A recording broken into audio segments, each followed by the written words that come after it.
మన జ్యోతిర్మయ కిచెన్ ఫుడ్స్‌కి స్వాగతం అండి. ఈరోజు నేను ఒక మంచి స్ట్రాంగ్ కాఫీ తయారు చేయబోతున్నానండి.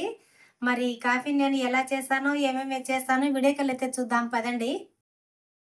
ఈరోజు నేను కాఫీ తయారు చేయబోతున్నానండి. కాంటినెంటల్ ఎక్స్‌ట్రా కాఫీ అండి.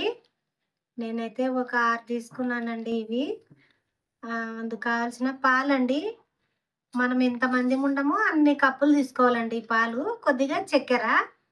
మరి నేను కాంటినెంటల్ ఎక్స్ట్రా కాఫీని చేయబోతున్నాను. దానికి కావాల్సిన ఇంగ్రీడియెంట్స్ అన్ని ఇవేనండి. మరి ప్రాసెస్‌లోకైతే వెళ్దాము. నేనైతే ఈ పాలు వేడి పెడతానండి. పాలు వేడి పెట్టిన తర్వాత చూపిస్తాను. ఇప్పుడైతే నేను పాలు వేడి చేస్తాను. ఈ పాలు వేడయ్యే లోపల నేను ఇవి కట్ చేసి పెడతానండి. ఇవైతే కట్ చేస్తాను. ఈ పాలు వేడయ్యే లోపల నేను కట్ చేస్తానండి. ఇవి కట్ చేసి చూపిస్తాను.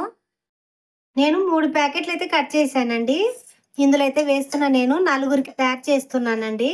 ఈరోజు సండే గదా! మా ఇంట్లో అందరూ ఉన్నారు కాబట్టి నేను నలుగురికైతే తయారు చేస్తున్నాను. చక్కెర అయితే వేస్తున్నానండి. ఒక స్పూన్ వేశాను. నలుగురికి గదా!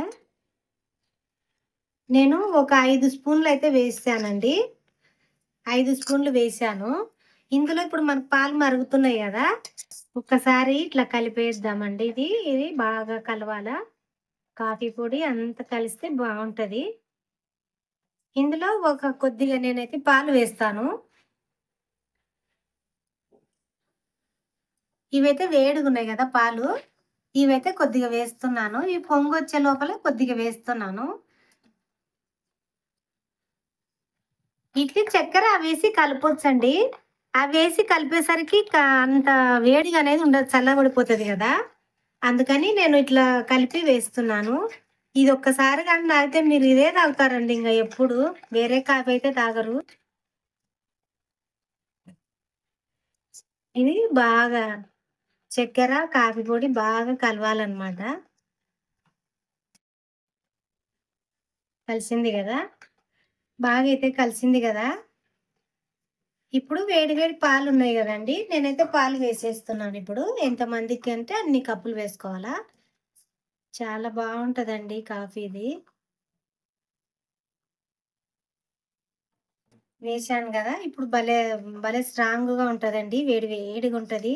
ఈ చల్లటి వాతావరణానికి ఇలా సాయంత్రం పూట ఇట్లా కాఫీ చేసుకొని తాగితే ఉంటదండి. భలే టేస్టీగా ఉంటదండి ఇది. అయిపోయిందండి. నేనైతే కప్పులలోకి వేసేస్తాను. అయిపోయిందండి. కాంటినెంటల్ ఎక్స్‌ట్రా కాఫీ చానా అంటే చానా బావుందండి. చానా స్ట్రాంగ్‌గా కూడా ఉంది.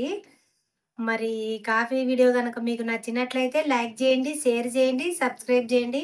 కొత్తగా చూస్తున్న వారైతే సబ్స్క్రైబ్ చేసుకోండి. ప్లీజ్ అండి.